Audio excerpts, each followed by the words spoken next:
Մեր վարչապետի թեկնածուն Լևոն Շիրինյանն է։ Դուք քիչ առաջ ներկայացրիք ձեր փաստաթղթերը կենտրոնական ընտրական հանձնաժողով, նորմալ էր ամեն ինչ։ Ամեն ինչ նորմալ է, այո։ Թեկնածուների ցուցակը անձից է բաղկացած է։ Մեր թեկնածուների ցուցակը բաղկացած է 80-ից ավել անձանցից։ Ինչ ակնկալիքներ ունեք եւ ում հետ եք պատկերացնում հետընտրական համագործակցություն։ Մենք տվյալ պահին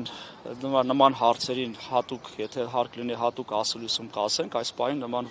որոշում չունենք։ Ընդդիմադիրներից որում եք պատրաստում եք համագործակցել թե իշխանության ներկայացուցիչներ, ուղղակի փակաբետեր բացակ հասկանալ։ Չգիտեմ ընդդիմադիր ասելով ինչի նկատի ունեք, բայց իմ եթերում ես բազմիցս նշել եմ եւ մեր կուսակցությունը նույնպես բազմիցս նշել է, որ չգիտեմ դուք ընդդիմադիր ինչի նկատի ունեք, էլի։ Մենք օրինակ դուք պետք է ասեք ընդդիմադիրում մեզ համար խորհրդանում օրինակ մեզ համար այս պահին ընդդիմադիր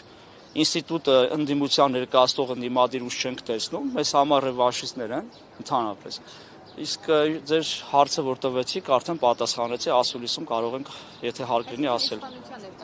Պատրաստում համագործակցել, ճիշտ եմ հասկանում։ Ես նման բան չասեցի կներեք։ Ես հստակ ձեր հարցին պատասխանեցի, ընդդիմության վերաբերյալ ձևակերպումը տվեցի։ Եթե կարելի է մենք գնանք, որտեղ շտապում ենք։